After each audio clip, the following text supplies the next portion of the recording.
Yes, akhirnya konten ini datang juga di mana kita akan ngobrol semua hal tentang Fantastic Four First Step karena ini adalah spoiler review dari film Fantastic Four First Step. Jadi buat teman-teman yang belum nonton, pastikan kalian bijaksana karena tentu saja konten ini mengandung spoiler berat karena gua gak akan nahan-nahan lagi di konten kali ini.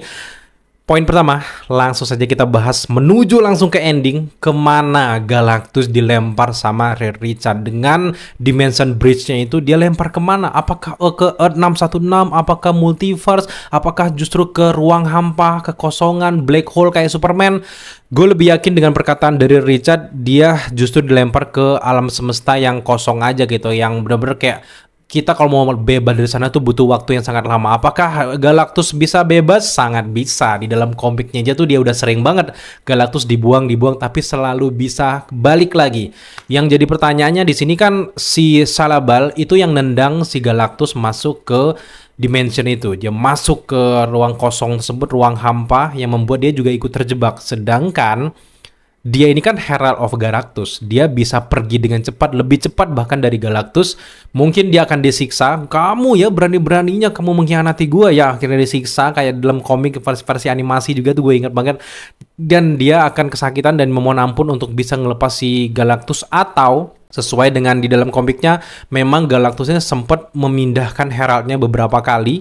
Ada versi cewek, Salabal gitu. Kemudian ada juga Norrin Red. Nah, karena Norrin Red belum muncul di MCU, jangan-jangan yang tadinya Salabal ini udah dianggap tangan kanan banget, akhirnya dipecat gitu. Sehingga si Galactus ini, kalau di dalam komiknya juga, dia bisa bebas itu. Dan ini juga termasuk teori gue di versi MCU ya. Dia bisa bebas setelah dia memakan inti-inti planet yang di dalamnya ada Celestial. Itu makin nyambung kan sama Eternals.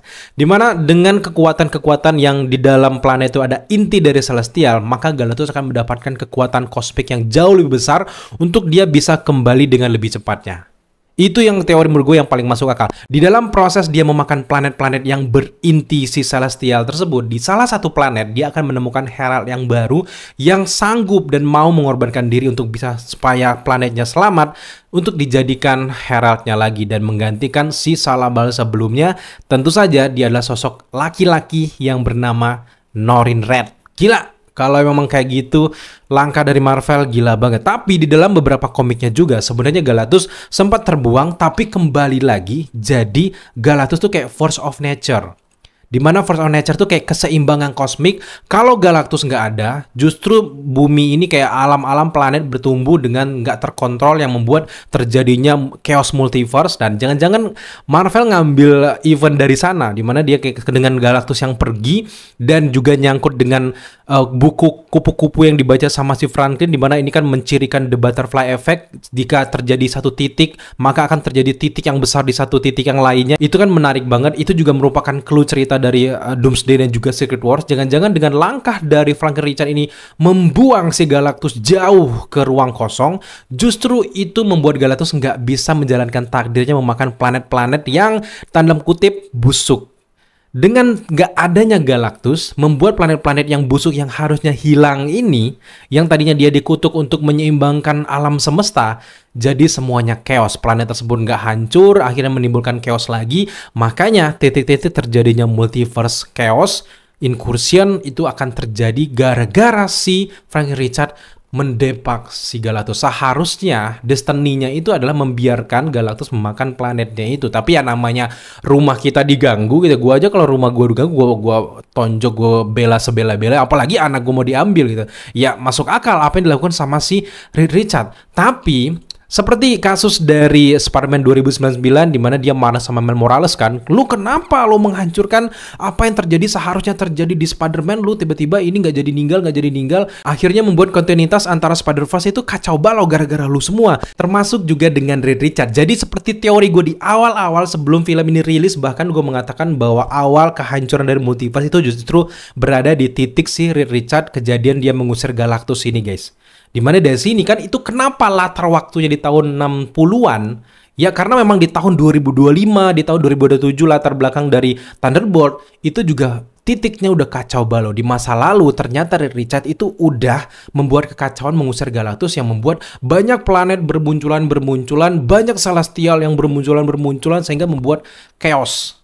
Jadi gue bisa membayangkan sekios apa, makanya masuk akal cerita ini dibikin retro-futuristik meskipun dari universe alternatif, tapi tetap saja jangka waktu sejajarnya dengan universe lain itu waktunya tetap sama, dimana ini tahun 60-an juga tahun 60-an di versi 616 itu kan masih fokus dengan Captain America, nggak terjadi apa-apa. Tapi ketika di universe alternatif lainnya terjadi satu titik yang kacau ini, membuat universe lainnya, brainstorm lainnya juga kacau balau. Di komik Ultimate seri 16, kita tahu sendiri bahwa Galactus ternyata diciptakan oleh Master Order dan juga Lord Chaos untuk menjadi penyeimbang kosmik. Kayaknya dengan Matt Shakman dan juga Kevin Feige yang benar-benar menghormati cerita di dalam komiknya sejak kebosanan superhero ini, apalagi mereka menggadang-gadang bahwa nanti Secret Wars juga akan menghormati benar cerita dalam komiknya, gue rasa Galactus juga sama diceritakan sama si Master Order ini dan juga Lord Chaos.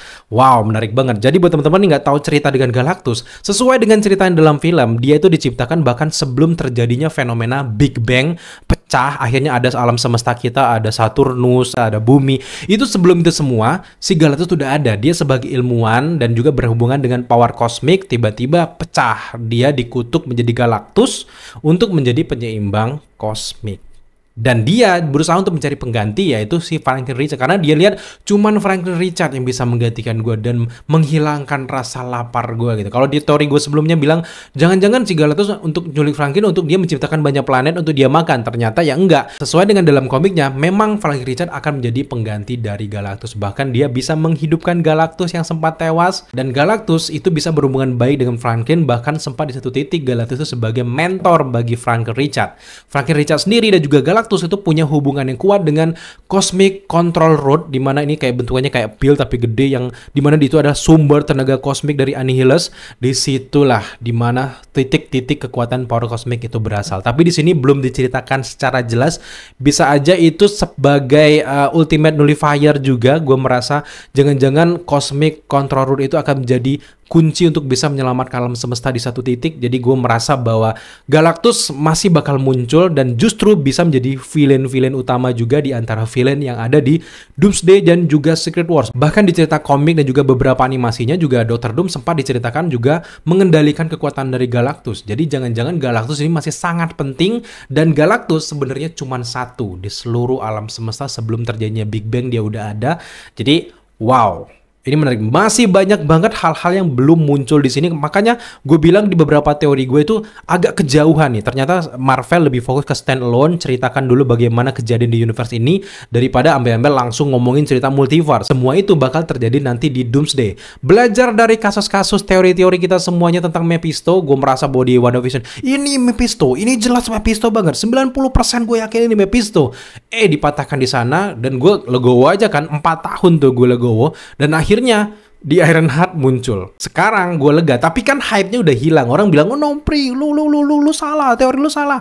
Padahal itu belum titiknya, belum saatnya akan terjadi, dan itu bakal terjadi jauh lebih jangkauannya lebih luas lagi, dan Marvel ternyata lebih fokus ke standalone di sini. Dengan diusirnya Galactus, gue merasa Richard punya keuntungan yang besar banget, dimana Warship Tah 2 ataupun kapalnya Galactus yang mengorbit ke bumi itu masih ada di sana, men.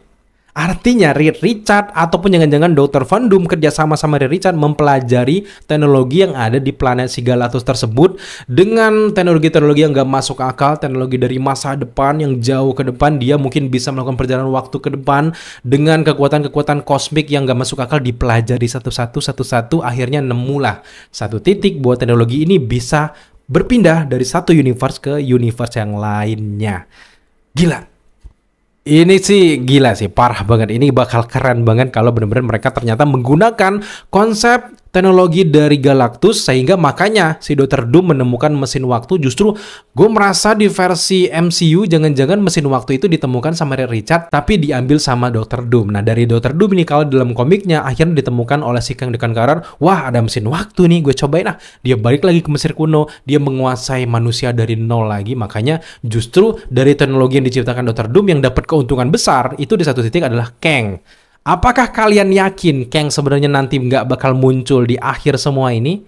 Kita nggak tahu gitu. Meskipun Kevin Feige bilang bahwa memang mereka berencana untuk menghilangkan Kang jauh sebelum ada kasus dari Jonathan Majors. Gue merasa ya, dengan Jonathan Majors yang sekarang baik-baik aja, aman-aman aja, untuk bisa meningkatkan adrenalin penonton nanti di akhir, bahwa semua ini rencana dari Kang, sangat mungkin. Tapi memang kecil banget kemungkinan 40%. Tapi bisa aja terjadi, guys. Sekarang kita akan bahas, gue seneng banget di seluruh film ini adalah bentukan kotanya retrofuturistik kayak gini tuh agak asing, bener-bener asing sebenarnya di dunia MCU. Meskipun di film-film di luar MCU udah sering yang terjadi, tapi di era-era modern itu udah jarang banget nyeritain tentang klasik-klasik kayak gitu, udah jarang banget. Dan ini gue merasa setelah munculnya Fantastic Four ini akan menjadi kayak trendsetter, kayak model baru untuk seseorang membuat film. Bisa aja model-model jadul kayak gini, sama kayak fashion ya kan, tren-tren film kan cepet ya, fast moving gitu. Dan setelah gue lihat beberapa tatanan kotanya itu mirip banget juga sama TVA. Kalian perhatikan nih, mulai dari kantornya TVA, mulai dari penggunaan kekuatannya. Kalian nggak ngeliat sih kantor-kantor yang dilihat Loki, wow, kantor itu retrofuturistik banget, guys. Gue merasa Fantastic Four dan juga Loki series itu sangat-sangat berkaitan. Mulai dari warnanya, mulai dari tata letak kotanya, susunan-susunan arsiteknya mirip. Jadi gue berkesimpulan, teori awal gue ya, ini teori ya, jangan kalian terlalu percaya 100%. Teori awal gue adalah jangan-jangan di satu masa setelah Reed Richards mempelajari kapal dari Galactus, dia menemukan kesimpulan bahwa ternyata dia bisa melakukan time travel, bisa berpindah satu dimensi ke dimensi lainnya. Di tahun 60-an, Reed Richards udah menemukan Dimension Bridge itu yang bisa memindahkan Galactus. Itu adalah cikal bakal lahirnya pintu kemana sajanya TVA, bekerja sama Dr. Doom mungkin dengan elemen sihir dibantu beberapa teknologi. Akhirnya orang berdua ini akan menciptakan yang namanya TVA. Tapi di satu titik, karena Dr. Doom ini lebih serakah daripada Reed Richards, dia akan memperdaya si Reed Richards dan akhirnya dia bisa menguasai TVA di satu titik dan akhirnya bisa menguasai multiverse. Kenapa memang latar waktunya 60-an? Bahwa sebenarnya di masa lalu sebelum Huey Riemann menguasai TVA dan juga Miss Minute, sebenarnya sebelum itu sebenarnya semua ini adalah dikuasai oleh Sir Richard dan juga Dieter Van Doom. Nah, Huey Riemann justru menghapus eksistensi dari semua Fantastic Four yang ada di seluruh multiverse. Makanya kita nggak ngelihat ada Fantastic Four yang ada di Earth 616. Nggak ada juga kita melihat Dr. Van Doom yang ada di Earth 616. Kenapa alasannya cuman ada di universe ini? Mungkin ini tercipta akibat apa yang dilakukan oleh Loki di ending Loki season kedua, bahwa semua ini di luar kendali dari Huey Riemann. Akhirnya lahirlah ada satu branch timeline ini, lahirlah varian dari Fantastic Four. Kenapa film dari Fantastic Four itu lahir sebelum Loki season kedua? Ya mungkin ya gara-gara untuk menyesuaikan semua ini, guys. Bahkan Russo Brothers bilang bahwa kalian harus nonton Fantastic Four karena memang jalan masuknya Doomsday dan juga Secret Wars itu ada di film Fantastic Four ini. Jadi di setiap kejadian-kejadian penting yang di film ini justru akan berdampak dengan film selanjutnya. Bisa itu Galactus, bisa itu langkah Reed Richards mengusir Galactus, bisa itu langkah Reed Richards untuk menyelamatkan anaknya, itu justru akan membuat multiverse nggak seimbang. Nah, sekarang kita loncat dengan beberapa karakter. Gue senang banget dengan kekuatan dari Sue Storm di sini. Susan Storm di sini keren banget. Ada yang sempat bilang ya, wah ini adegan Loki ya, masa emak-emak ngalahin Galactus? Lo nggak tahu sejarah kekuatan dari Sue Storm. Plus dia emak-emak yang anaknya direbut.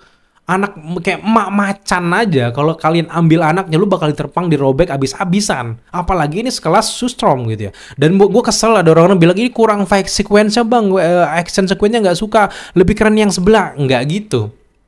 Konsep Fantastic Four dari awal memang sebenarnya bukan superhero. Bukan superhero, mereka ini adalah ilmuwan lagi uji coba keluar angkasa, tiba-tiba terpapar kayak radiasi kosmik, balik-balik mereka dapat kekuatan. Kayak gitu. Mereka nggak ada pengen juga pengen jadi superhero kayak Avengers kan, dipilih sama Nick Fury mungkin. Lu jadi ini, lu jadi ini, lu jadi ini. Udah, jadi gitu. Tapi Fantastic Four enggak. Itu sebuah ketidaksengajaan, dan setelah mereka mendapatkan kekuatan, ketika ada ancaman di sekeliling mereka, baru mereka membela. Tapi intinya Reed Richards itu tetap, meskipun dia udah dapat kekuatan melar, dia tetap meneliti.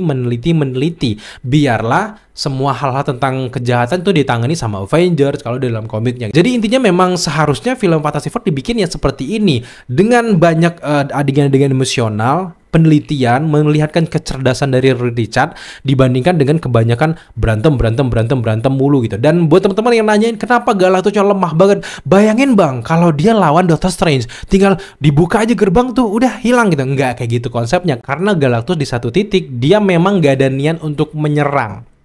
Beda kalau teman-teman lihat di dalam komiknya ketika Galactus tuh dibuang setelah dia kelaparan karena nggak ada pesawat yang bisa memakan planetnya, itu dia makannya dengan manual. Itu kalian bisa lihat seseram itu Galactus, itu sevillain Galactus di sana, karena gue merasa jangan-jangan nanti Galactus kayak gitu. Dia marah besar, akhirnya dia makan apapun itu dengan tangannya sendiri, kayak gitu. Itu lebih serem lagi. Kalau di sini kan dia memang nggak ada niat sama sekali untuk nyerang si bumi itu.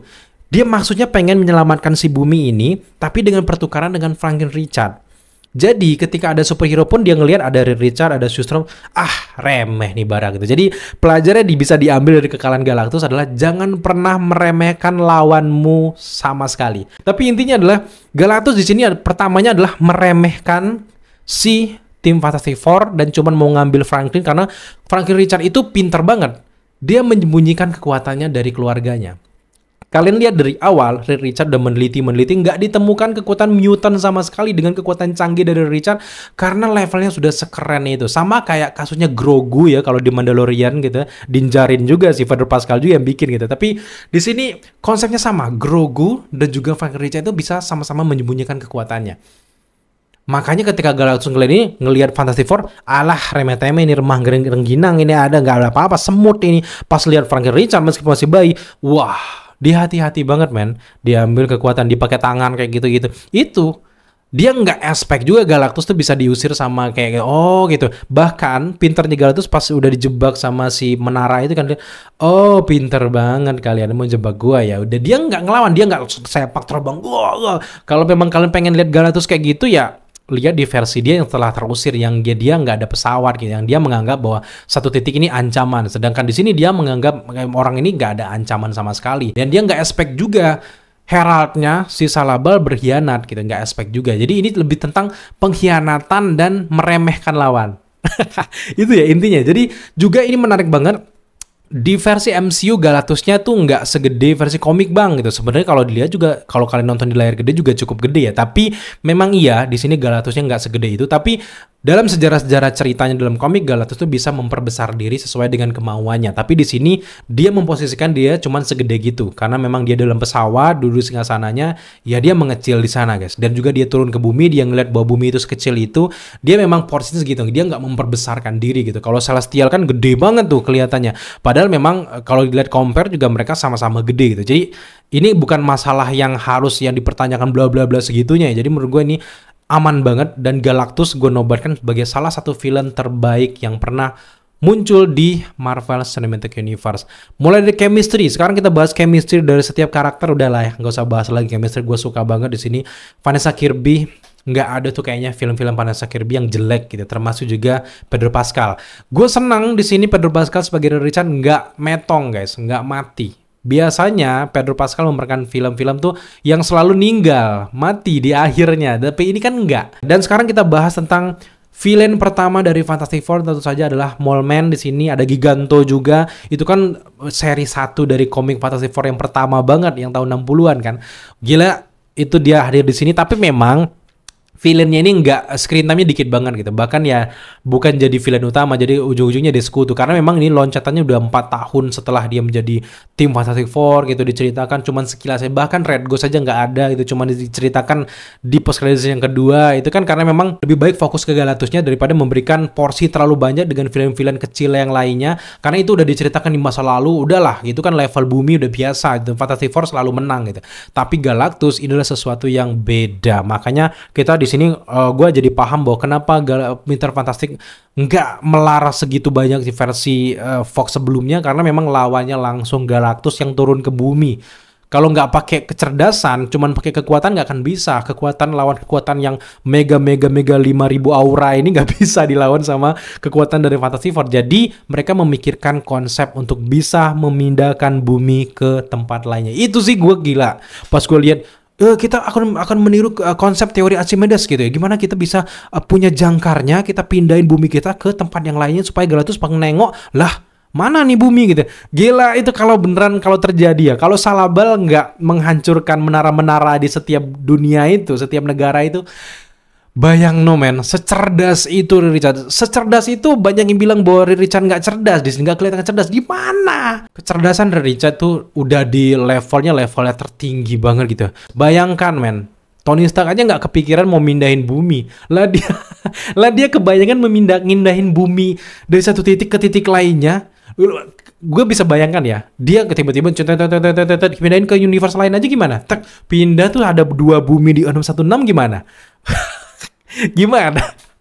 Kurang cerdas apa lagi gitu. Jadi ya gue bukannya kesal ya, tapi lebih ke menerima aja sebenarnya kalau dibilang kurang cerdas itu. Untuk The Thing, ini The Thing yang paling komik akurat yang pernah gue lihat di versi Cinematic Universe, versi layar lebar.